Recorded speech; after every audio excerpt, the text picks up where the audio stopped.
Brian Palavai on far here with Ruth Croft before the 2021 Western States 100. Welcome, Ruth. Thanks, Brian. This feels totally natural but totally different because it's been quite a long time to be here at a race. It feels good, doesn't it? Yeah, it feels like some normalcy is getting back. Yeah. Totally.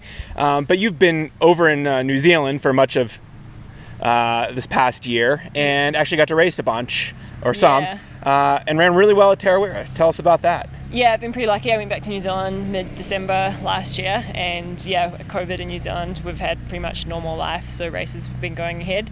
I actually started focusing on the road, and then in the middle of the build-up, I did Tarawera 100. Yeah. And had a really strong performance, yeah? Yeah, I was super happy with it. I haven't run that distance for a really long time, so it felt pretty long, but it was good just to test out nutrition and that and get back into the groove of doing longer ultras. Would you agree that's like probably your best ultra over 80K or so? Or I don't know. I've done CCC before. Oh, I yeah, was pretty happy with that, to be honest. Yep. But yeah, no, I was happy with it. Yeah. And what was it like dialing in that? Did you feel like you dialed in the nutrition and the pacing and whatnot? Yeah, I think my biggest thing is I've come from doing mainly shorter races where you can get away with just gels, and so there I just tried real food and it worked well. So yeah, this was kind of the plan going into. And no big changes coming out of that. Stay with that. Oh no. Yeah, no. Perfect. And then you were training for the roads before that and the roads after that. Didn't have the race you were expecting or hoping for, at least at the marathon. No, I didn't. And the marathon, it's a pretty fickle event. On the day, it has to all align, and it just didn't. I was over in Aussie, and it was kind of more of a time trial setup because it was the only chance to race. Didn't go well. I pulled out. I was on pace till halfway and then just started dropping. So I pulled out at 32k because I was at the point where all my goal times had slipped. Yeah. And I wasn't there to jog it in. And I was like, well, might as well call it a day early and then start focusing on the trail, then dig myself into a bigger hole. And you were trying for a very specific time. You were trying to qualify, I was trying to do 2:29:30, which is quite a bit faster than my PB, but I was there to give it a shot. So no injuries, nothing bad coming out of it. You gave it a shot and probably no regrets either. No, I don't. And that's the thing with at the beginning of the year when I found out I got a ticket for Western States, I just didn't even know if it was going to happen. So I think what I learned from 2019 was to not, if you've got the chance to race, just race. And so I had the chance in New Zealand to do this build up and have a go at the marathon. And so I wanted to do that in case Western States didn't happen. And how did you bounce back from, I assume, very quickly from the marathon? Because I did 32k. It was a 32k time trial. So I had a couple of weeks and then I switched back over to trail and went into UTA 50, and it's kind of been pretty much trail since then. Yeah. And you've spent some time over here. Yeah? Yes, yeah. Martin and I, we got out the weekend before Memorial Weekend. Yeah. So you've been on the course some and. Yeah, we stayed in Auburn for a week, saw that part of the course, and then we did the first 2 days of the Memorial Weekend run, and then we've been based in Tahoe Vista, and so a couple of times a week we'll go down to get into the heat. Yeah. Good training in that period?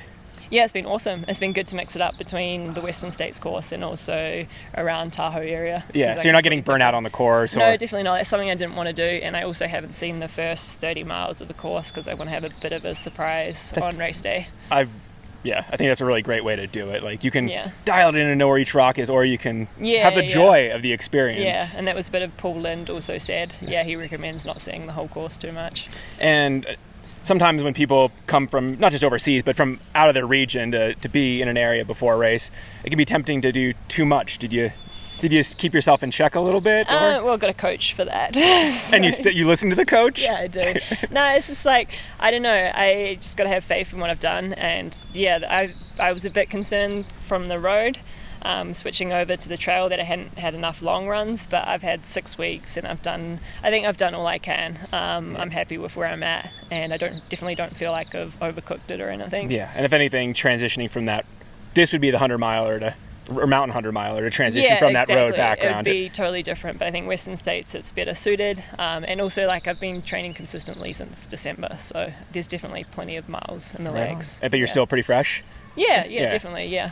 Right on. So this would be your first attempt at 100 miles. Yeah.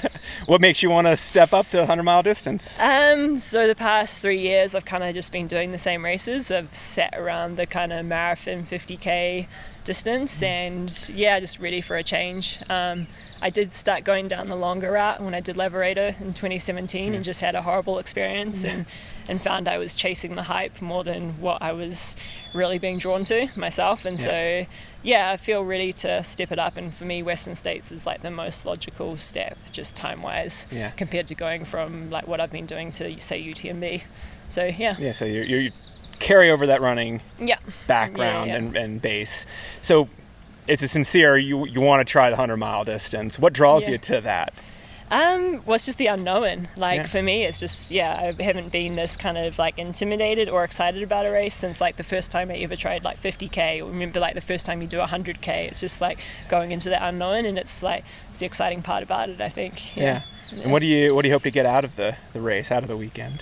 Who knows, eh? I'm not sure. Just like give it my best and go through the ups and downs and see what the day brings. So you did Lavaredo, which is, you ran 14 hours and some change. Not that huge of a difference from Western States necessarily. Yeah.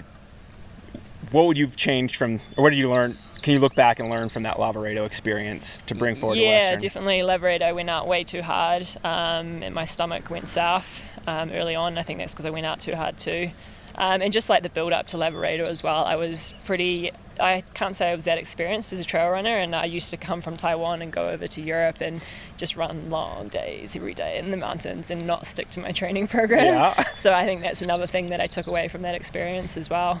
So I think on Saturday, a big thing for me is just going to be patience, because I'm used to running such shorter races. Yeah, and you have to be, with the stronger fields, you kind of have to be aggressive to be on the podium. In the shorter races you do, but I think for this it's just the hardest thing for me is just going to be patience. Do you have any techniques or thoughts, or like how do you about enforcing that on race day, because it's easier said than done?